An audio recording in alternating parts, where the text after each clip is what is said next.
প্রতিটি মুসলিম ভাই বোনদের জন্য খুবই মূল্যবান একটি হাদিস, যেটা সবাইকে জানা অনেক প্রয়োজন। আসসালামু আলাইকুম, কেমন আছেন সবাই? আজকে আলোচনা করব রাসূল সাল্লাল্লাহু আলাইহি ইসলামের শেখানো কয়েকটি গুরুত্বপূর্ণ হাদিস। রাসূল সাল্লাল্লাহু আলাইহি ইসলাম বলেছেন, আমার কথা অন্যদের কাছে পৌঁছে দাও, তা যদি একটি আয়াত হয়। সহিহ বুখারী 3215। কোনো ব্যক্তি মিথ্যাবাদী হওয়ার জন্য এতটুকু যথেষ্ট যে সে যা শোনে যাচাই ব্যতীত তা বলে বেড়ায়। রাসূল সাল্লাল্লাহু আলাইহি ওয়াসাল্লাম বলেছেন, যে ব্যক্তি আমার প্রতি মিথ্যা আলাপ করবে সে জাহান্নামে যাবে। পিতা মাতা সন্তুষ্টিতে আল্লাহ সন্তুষ্ট, আর পিতা মাতার অসন্তুষ্টিতে আল্লাহ তাআলা অসন্তুষ্ট। 5 ওয়াক্ত সালাত আদায় করলে 50 ওয়াক্তে সালাতের সওয়াব পাওয়া যাবে। ব্যক্তি এবং শিরক ও কুফরের মাঝখানে সালাত ছেড়ে দেওয়াই হচ্ছে ব্যবধান। সহিহ মুসলিম 154, 155 মিশকাত। আল্লাহ তাআলার কাছে নিকট প্রিয় ওই আমল যা নিয়মিত করা হয়, যদিও তা অল্প হয়। যদি কোনো পুরুষ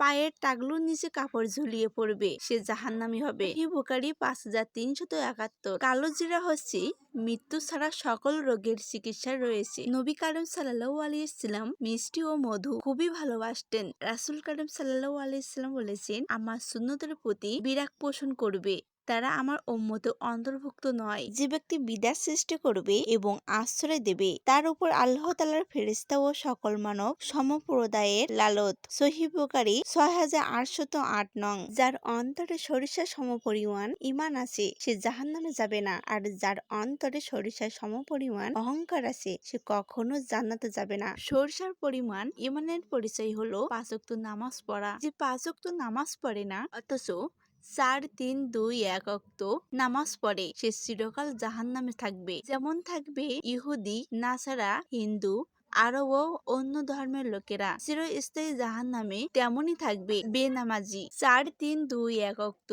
নামাজিরা আল্লাহর 5 ওয়াক্ত নামাজিকে নামাজি গণ্য করে। 4-3-2-1 ওয়াক্ত বেনামাজিকে আল্লাহর নামাজি মনে করেন না। যে ঘরে কুকুর ও প্রাণীর ছবি থাকবে সে ঘরে রহমতের ফেরেশতা প্রবেশ করবে না। সহিহ বুখারী 2998। 3 ব্যক্তির দিকে কিয়ামতের দিন আল্লাহ তাদের দিকে করুণা দৃষ্টি দেবে না ও তাদের জন্য কঠিন শাস্তি। যেমন যেসব পুরুষ গিটের নিচে কাপড় পরিধান করে। 2 খোটা দানকারী, মিথ্যা কসমে পণ্য বিক্রয়কারী। মুসলিম মিশকাত 2673। যে ব্যক্তি মারা গেল অথচ জিহাদ করেনি, এমনকি জিহাদে আকাঙ্ক্ষাও ব্যস্ত করেনি, সে মুনাফিকের ন্যায় মৃত্যুবরণ করলো। কেউ সোয়াল থেকে পবিত্র থাকবে চাইলে আল্লাহ তাআলা তাকে পবিত্র রাখেন। যে অমুখাপেক্ষী থাকতে চায় আল্লাহ তাআলা তাকে অমুখাপেক্ষী রাখেন, এবং যে ধৈর্য ধারণ করতে চায় আল্লাহ তাআলা তাকে তাই দান করেন। এমন ইসলামিক ভিডিও পেতে হলে অবশ্যই পাশে থাকার চেষ্টা করবেন। আল্লাহ হাফেজ। আসসালামু আলাইকুম।